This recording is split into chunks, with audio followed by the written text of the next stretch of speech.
Hoy me gustaría plantearos una historia de protección y cuidado.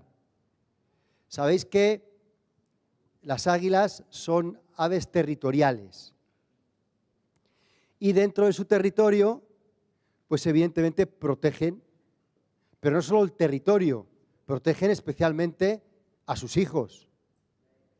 Que no se le ocurra a nadie atacar a uno de los polluelos que se va a enterar lo que es capaz de hacer un águila.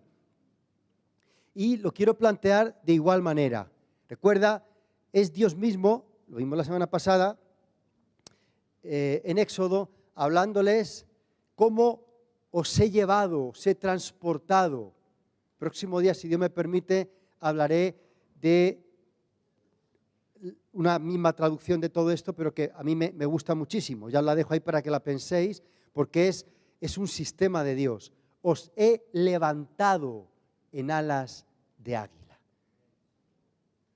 Dios mismo. Por lo tanto, Dios mismo el que se encarga de protegernos.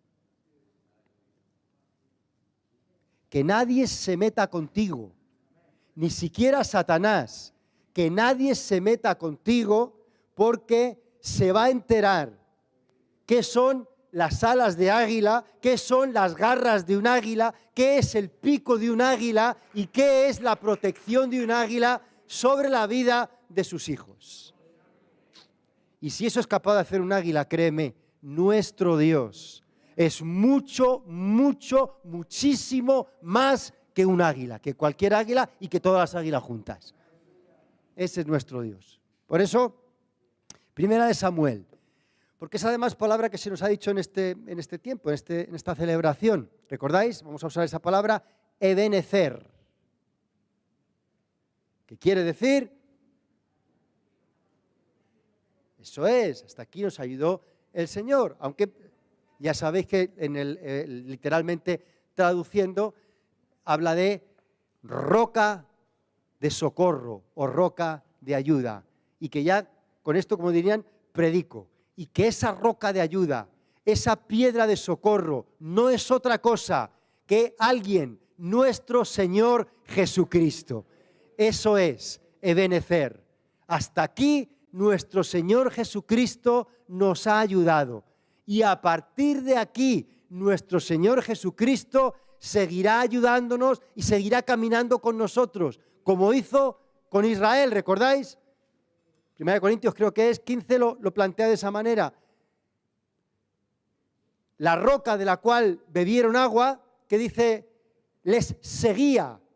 No es que acudían a un lugar, a la roca cada vez que tenían sed. No, es que la roca iba con ellos día tras día. Igual que nuestra roca. Dijo, he aquí, yo estoy con vosotros todos, y yo añado, y cada uno de los días hasta el fin del mundo. Está con nosotros, está aquí, en esta mañana. La roca de nuestra salvación está en este lugar, presente. Y una de las funciones que hace, lo estoy juntando, es de protección sobre nuestras vidas. Cuidado quien se mete contigo. Cuidado quien se mete contigo. Leemos, 1 Samuel.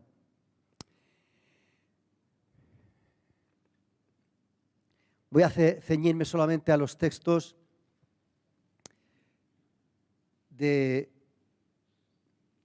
a partir del 5. 1 Samuel 7, 5. Y Samuel dijo, reunid a todo Israel en Mizpa, y yo oraré por vosotros a Jehová. Y se reunieron en Mizpa y sacaron agua. ¿Sabes de quién, no? Bien. Y la derramaron delante de Jehová. Y ayunaron aquel día. Y dijeron allí, contra Jehová hemos pecado. Y juzgó Samuel a los hijos de Israel en Mizpa. La historia hasta ahí, bien. Bonita, genial, estupenda. Pero, cuando oyeron los filisteos, verso 7, que los hijos de Israel estaban reunidos en Mizpa, subieron los príncipes de los filisteos contra Israel Y al oír esto, los hijos de Israel tuvieron temor de los filisteos. Cada vez que los filisteos oyen que tú y yo estamos reunidos, cada vez que los filisteos oyen que donde hay 2 o 3 reunidos en su nombre, ¿sabes qué hace? Suben para pelear contra nosotros. Y a veces también tenemos miedo. Pero verso 8. Entonces dijeron los hijos de Israel a Samuel: no ceses de clamar por nosotros a Jehová nuestro Dios, para que nos guarde de la mano de los filisteos. Protección. Samuel tomó un cordero de leche, lo sacrificó entero en holocausto a Jehová, y clamó Samuel a Jehová por Israel, y Jehová le oyó. ¿Sabes que Dios nos oye? Nos oye, nos oye. No importa que digas, es que no sé orar, es que no sé alabar, es que no sé cantar. No importa, Dios te oye. Dios me oye. Dios nos oye. Aconteció, verso 10, que mientras Samuel sacrificaba el holocausto, los filisteos llegaron para pelear con los hijos de Israel. Mas Jehová tronó aquel día con gran estruendo sobre los filisteos y los atemorizó, y fueron vencidos delante de Israel. Y saliendo los hijos de Israel de Mizpa, siguieron a los filisteos, hiriéndolos hasta abajo de Bet-car. Tomó luego Samuel una piedra y la puso entre Mizpa y Sen, y le puso por nombre Ebenezer, diciendo: hasta aquí nos ayudó Jehová. Sigue, ahora seguiremos más adelante, pero parémonos aquí. Toma una piedra y ¿qué hace? Le pone por nombre a una piedra. Una piedra con nombre. Y no es que le hizo un grafiti y la rotuló allí. No. Declaró que esa piedra es Eben-Ezer, hasta aquí, hasta este mismo lugar. Y créeme, créelo como una declaración profética. Hasta aquí, hasta este mismo altar, hasta aquí, esto tiene nombre. Tiene nombre. No le hemos puesto nombre a nuestro templo, pero ¿sabes qué? Este lugar tiene nombre. Hasta aquí nos ayudó el Señor. Hasta aquí el Señor ha estado con nosotros día tras día. Tiene nombre, aunque no lo hayamos rotulado de ninguna de las maneras. Qué buena cosa. Ahora después sigo. Ebenezer es tanto un punto de tiempo como un punto geográfico. Es decir, durante todos estos 50 años, Dios ha estado todos y cada uno de los días con nosotros, incluso aquellos que lo hemos pasado mal, aquellos que hemos estado hundidos, aquellos que no sabíamos y no veíamos a Dios por ninguna parte, aquellos que no sentíamos el apoyo de la iglesia, aquellos días donde estábamos perdidos. Aún en esos días no ha faltado ni una sola vez que la presencia de Dios no hubiera estado con nosotros. Igual que lo estuvo con Israel. Recuerda, ellos llegan a esta batalla, pero no es la primera que luchan contra los filisteos. Ya han luchado unas cuantas y ya han perdido unas cuantas también contra ellos. Pero aún así, ni uno solo de estos días Dios ha dejado de estar con Israel. Por lo tanto, insisto, es tanto tiempo como punto geográfico. Los escritores hebreos lo usan mucho, esa dicotomía al escribir, de poner o de señalizar tanto en tiempo como geográficamente. Como digo, las águilas, que son territoriales, son protectoras, he dicho también, e intervienen, pero intervienen, y no es que Dios lo haga de esa manera, Dios es todopoderoso en todo lugar, pero para lo que quiero hablar, intervienen en su territorio, acotado. Fuera de él, te vas a encontrar que las águilas, y si has visto algunos reportajes, es curioso su comportamiento. Fuera de su lugar, las águilas cuando las ataca un halcón, porque salen a veces a cazar fuera de su área si no hay mucha comida o cosas así, cuando las ataca un halcón, las ataca incluso hasta estos pájaros negros, ¿cómo se llaman? Cuervos. Pero ¿sabes que el comportamiento del águila es normalmente no defenderse? No le hace falta además. Pero fuera de su territorio no le presta demasiada atención. Ahora, en su territorio ya estamos hablando de otra cosa. Y vas a entender el porqué. Hay algo curioso que está sucediendo en este tiempo, pleno siglo XXI. Siglo XXI. Me llamó mucho la atención la noticia en periódico y la busqué. Y efectivamente, pleno siglo XXI, actualmente, en nuestros días, aunque ya llevan como 3-5 años haciendo esto. ¿Sabes qué? Ahora parece que va todo el tema de guerra, etcétera, a los drones. ¡Bum! Se acabó. Bien.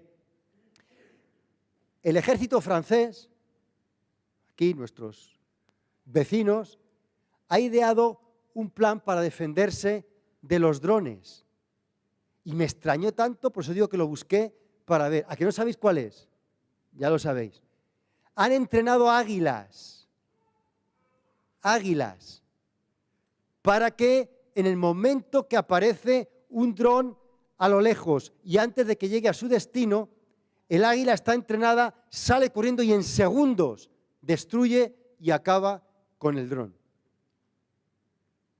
Las entrenan para que entiendan, para que ellas vean que ese es su territorio y que ahí no puede haber nada volando por encima que suponga además una amenaza. Y están teniendo, según dicen, bastante éxito. Y parece una noticia rara, porque en pleno siglo XXI, con tanta tecnología, con tantos aparatos, con boom, láser que destruyen y que hacen todo, que se esté volviendo a poder usar algo tan metafórico como es un águila y su defensa. A mí me ha parecido bastante bonito. Las águilas evidentemente no tienen un GPS electrónico. ¿Te has dado cuenta de eso, no? Como nosotros. Pero sí se fijan y sí ven las marcas. Marcas. ¿Por qué llego hasta aquí? Llego hasta aquí por Ebenezer. ¿Por qué hizo Samuel eso? Por varias razones. Una, efectivamente nos enseña a nosotros que Dios ve las marcas. Ve tus marcas. Ve mis marcas. Y sabe que eso es territorio suyo. ¿Sabes qué marcas ve? Ve la sangre de Cristo sobre nuestras vidas y sabe que somos propiedad de Él, que nadie tiene derecho sobre nuestra vida. No importa lo que hayamos hecho, no importa nada, no tiene derecho. Pertenecemos exclusivamente, única y exclusivamente a uno, a Jesucristo, por puro derecho suyo. Y Samuel va y establece una piedra, le pone su nombre, Ebenezer. Mirando el cuadro de Israel que nos plantea este texto, tendríamos que haber leído evidentemente capítulos anteriores, pero es un poco largo de poder hacer en una predicación. Pero los filisteos han sido enemigos de Israel todo el tiempo. Y como digo, ya le habían ganado batallas. Además, una batalla muy significativa. En el capítulo 6, creo que es, se llevaron el arca, lo más preciado que tenía Israel en ese tiempo. Es decir, era complicado. ¿Quiénes son estos filisteos? La palabra filisteo, que tiene distintas traducciones, depende de dónde se mire, pero una que a mí me parece bastante sólida es la palabra invasor. Invasor, es decir, invadir. Por eso os hablaba antes. Cuando tú y yo nos reunimos, cuando 2 o 3 estamos congregados en su nombre, Los filisteos quieren invadir ese espacio. No le interesa al enemigo que haya en esta tierra espacios donde se reúnan 2 o 3 o más personas en el nombre de Jesucristo para darle toda la gloria y la honra a Él. No le interesa para nada, para nada. Y ahí envían los invasores. Invasores que a veces nos sacan a nosotros de esos espacios también, como hicieron con Israel. Invasores que consiguen a veces hacernos salir de nuestra mente, hacernos pensar que Dios no está aquí, que Él no está con nosotros, nos roban el arca y un montón de simbolismos más. Pero que invasores que han sido derrotados por Cristo Jesús. No les tengamos miedo, no le tengamos ningún miedo al enemigo, ningún miedo al enemigo. El enemigo fue derrotado. ¿Y sabes qué? Eso no lo puede mover nadie. Nadie. Fíjate que tú y yo podemos estar condenados y eso puede ser removido y puede ser cambiado. Puedo aceptar a Jesucristo como mi Señor y Salvador y cambia mi situación, pero la situación del enemigo no la va a cambiar nadie. Nadie, nunca, jamás. Él está vencido y está acabado. Y tú y yo estamos en victoria y estamos resucitados juntamente con Cristo Jesús. Esa es nuestra posición. Por eso le da al enemigo tanta rabia. Esa es nuestra posición. Nadie la puede cambiar. Podrán acabar con nuestro cuerpo físicamente, pero no pueden destruir nuestro espíritu. Le pertenece a Él completamente. Muy bien. Ahora, Samuel. Vamos con Samuel. Rápido por este asunto. Verso 5. He empezado leyendo. Y Samuel dijo, reunid a todo Israel en Mizpa. Mizpa. Mizpa es muy interesante. Samuel sabe dónde reunir al pueblo. Recuerda, él ha vivido las batallas anteriores también, ¿eh? Él no es un excéntrico que no sabe de qué va todo esto. No, pero él le pide al pueblo algo. Reunidme a todo el pueblo en Mizpa. ¿Por qué? ¿Por qué? Allí va a levantar luego ese monumento de Benecer entre Mizpa y la frontera. Pero bueno, dejémoslo ahí. ¿Qué pasó en ese lugar?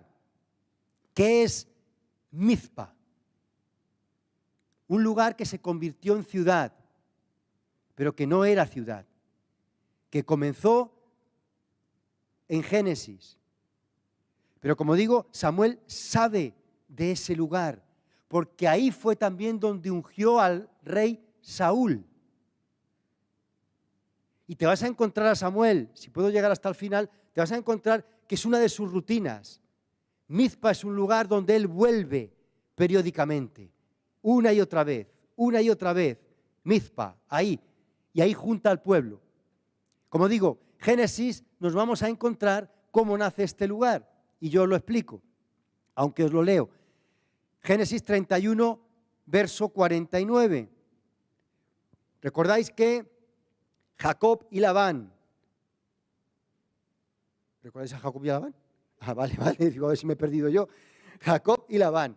Cuando ya llega el momento, Jacob coge todas sus pertenencias y se va. Dice, no puedo yo estar con Labán.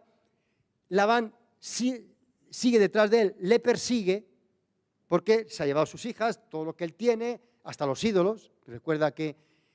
Y le encuentra en un punto.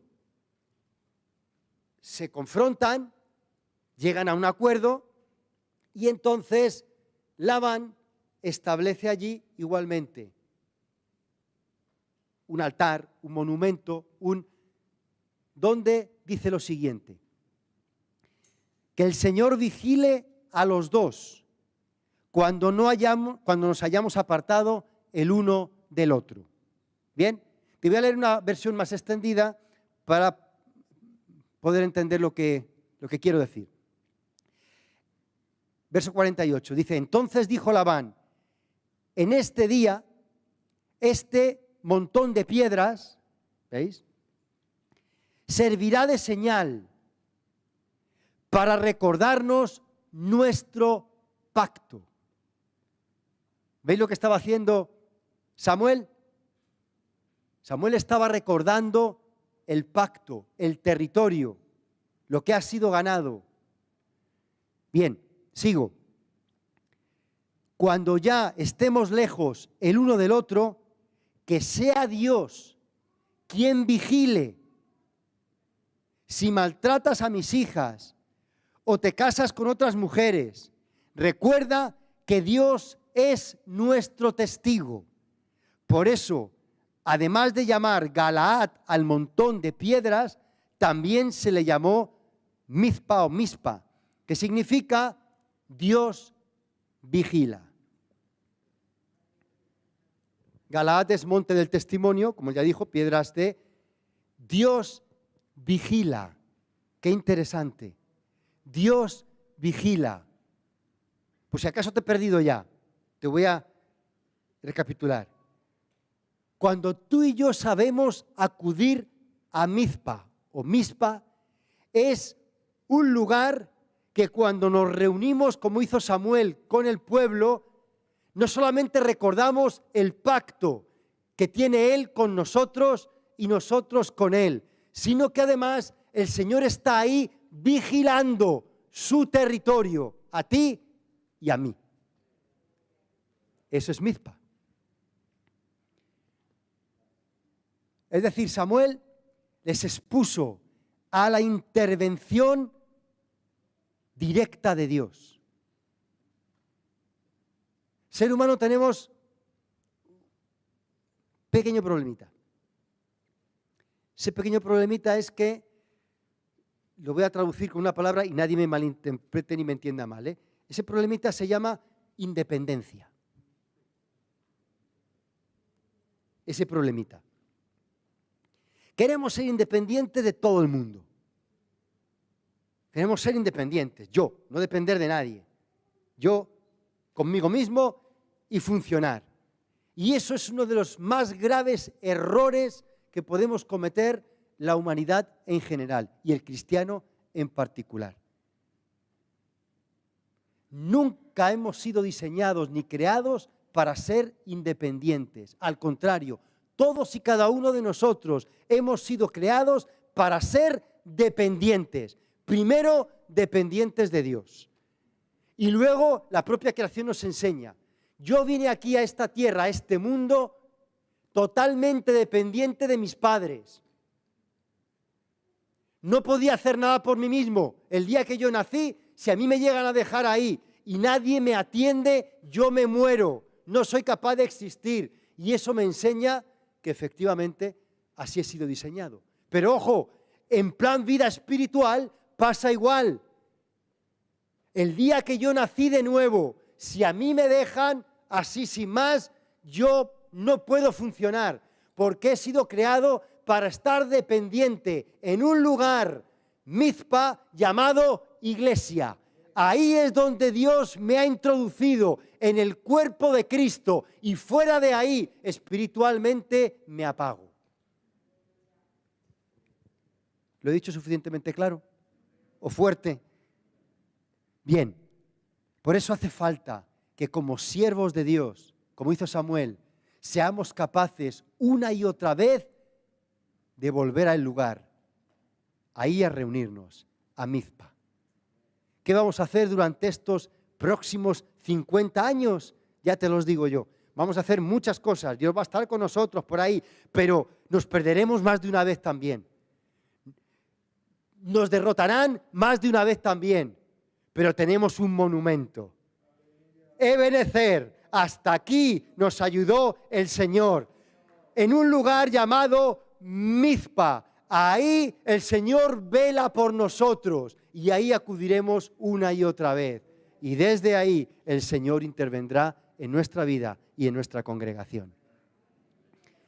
Mizpa. Mizpa es un lugar de la presencia de Dios. Lo dice verso 1 de este capítulo 7 de Samuel que hemos estado leyendo. Te vas a dar cuenta que el arca fue traída. Estaba allí el arca, en Mizpa también, junto con todos ellos. Mizpa, por lo tanto, es un lugar de adoración. Nosotros debemos ser conscientes, todas y cada uno de los días de nuestra vida, que somos lugares de adoración. Mi vida es un templo del Espíritu Santo. La tuya igual. Juntos como iglesia somos un lugar geográfico de adoración. Esto es un lugar de adoración al único y sabio Dios, como diría la epístola de Judas. Esto es un lugar de adoración. Mizpa es un lugar de adoración. Por eso verso 10, mientras Samuel sacrificaba el holocausto, mira lo que estaba haciendo. Adoración. Los filisteos llegaron a pelear. Cuando tú y yo sacrificamos, ¿y qué sacrificamos en nuestros días? ¿Lo sabes? Hebreos te lo dice. Este no es tiempo, no estamos en tiempos de ley. Este no es tiempo de sacrificar corderos. Esto no es tiempo de sacrificar hermanos tampoco. Algunas veces nos gustaría alguno. Pero no es tiempo de sacrificar. Este es tiempo de sacrificar alabanza al único y sabio Dios. Abrir nuestras bocas, dejar que Él las llene de alabanza, de exaltación, de honor y de gloria. Créeme, hay una manera interesante, y no digo que yo lo haya conseguido, como diría San Pablo, prosigo a la meta de ese supremo llamamiento.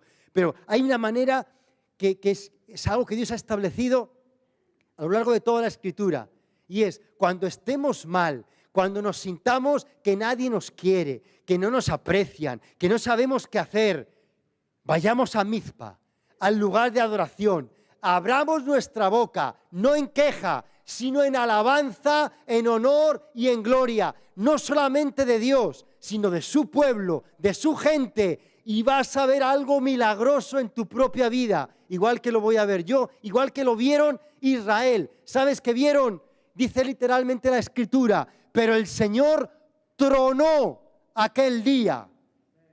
Vas a ver un trueno, vas a ver como algo poderoso pega un estallido y rompe cualquier cosa que pueda estar desviando la atención, desviando la adoración, desviando mi identidad. La va a romper, la va a quebrar. Ahí todo Israel cayó en cuenta que esto no era un problema de cómo peleaban ellos, que esto no era un problema de que si Samuel sabía o no sabía lo que estaba haciendo, que parecía que estaba ahí y no hacía nada, que no era un problema de nadie, que esto era un asunto de que Dios pegue un trueno desde los cielos, irrumpa en nuestra vida, en nuestra iglesia, y la atmósfera cambió completamente. Absolutamente. De eso se trata. Y tú y yo tenemos, digamos, entre comillas, no lo quiero decir como eso, ese arma. Puedo ir solo a Mizpa o puedo ir acompañado con todos vosotros. Pero cuando los filisteos vengan contra mí, otra de las palabras que es filisteo es dividir, invadir, dividir. Cuando yo me vea en mi mente que ya el enemigo me está dividiendo de él. Señor no me oye, Señor no me entiende, Señor me está dividiendo de vosotros. Mi iglesia no sé cuánto, mi iglesia no sé cómo, mi pastor Antonio anda que se ocupa de mí. Cuando vea, ese es el momento de ir como Samuel, reúneme el pueblo en Mizpa. Porque allí va a suceder algo, allí va a tronar desde los cielos el Señor. Ahí el águila, ese es su territorio y no va a dejar que los filisteos invadan ni tu mente ni la mía. No va a dejar que mi sentimiento al final prospere y me convierta en decir, pues es verdad que esto es cierto. No lo va a dejar, no lo va a dejar. Por lo tanto, el problema no es un problema de Dios, no es un problema de la iglesia, no es un problema del mundo, es un problema mío.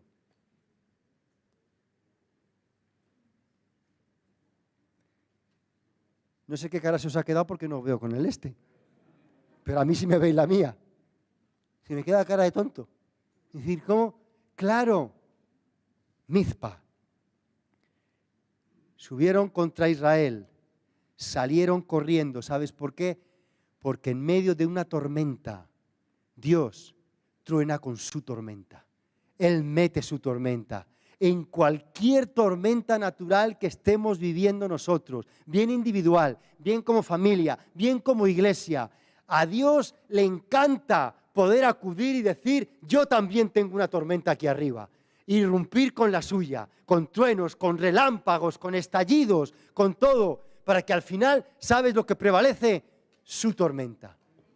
¿Recordáis que lo hemos visto otras veces? Además, el águila en la tormenta está en su hábitat. Eso es lo suyo. Por eso, ¿sabes? Dios, uno de los nombres de Dios es Dios de guerra, Dios de batalla. Pero no solo Dios de guerra, Dios de batalla, es Dios de victoria. Dios jamás ha perdido una batalla y jamás la va a perder. Es Dios de victoria. Ese es tu Dios y ese es mi Dios. De tal manera que, y termino, verso 15, Samuel juzgó a Israel todo el tiempo que vivió. ¿Recordáis? Samuel fue un buen hombre, entre comillas, lo de bueno, un buen profeta, un buen juez. Fue el último juez ya, pero un buen juez. Sin embargo, con él perdieron muchas batallas, con los filisteos. Pero siguió juzgando. Y mira cómo acaba la película. Hacía cada año un recorrido. Mira Samuel. Samuel no va por ahí, no es de los típicos profetas que van pegando gritos al pueblo y que van diciéndole, no. Pero él hace un recorrido, él tiene una rutina interesante. Cada año un recorrido por Betel. Qué interesante, casa de Dios. Cada año él iba a la casa de Dios. Gilgal, círculo de piedras. Cada año repasa el pacto que Israel tiene con Dios. Mizpa, atalaya. Eso es lo que significa. Y juzgaba a Israel en todos estos lugares. Después volvía a Ramá, porque ahí estaba su casa. ¿Sabes qué es Ramá? Un lugar alto. Es decir, ¿cómo juzgaba Samuel a Israel? ¿Cómo gobernaba Samuel a Israel? ¿Sabéis qué puedo sacar yo de ahí? ¿Cómo lo juzgaba? Lo juzgaba desde su lugar alto, desde Ramá, desde su oración, desde su adoración, desde su alabanza. Y desde ahí salía cada año para encontrarse con la iglesia, para encontrarse con cada uno de los lugares, con el pacto de Dios, pero volvía a su lugar alto. ¿Sabéis desde dónde gobernamos nosotros como hijos de Dios? Desde nuestro lugar alto, desde nuestro Ramá. No importa dónde vayas, al final tú y yo tenemos que volver a Ramá, a nuestro lugar alto, estar con nuestro Señor y poder gobernar desde ese lugar. ¡Qué bueno! Jamás el pueblo de Israel tuvo problemas con los filisteos a partir de ahí. Y recuperaron las ciudades que les habían quitado anteriormente. Círculo rutinario, pero muy interesante. Tú y yo gobernamos desde nuestra adoración. Cuando tú y yo llegamos a este lugar, lo mejor que tú puedes hacer, lo mejor que puedo hacer yo, fíjate, no es predicar. No es predicar.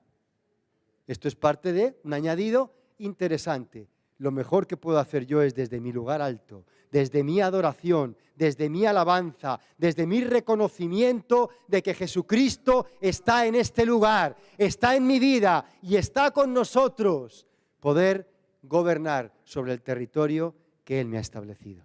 Ponte de pie, por favor.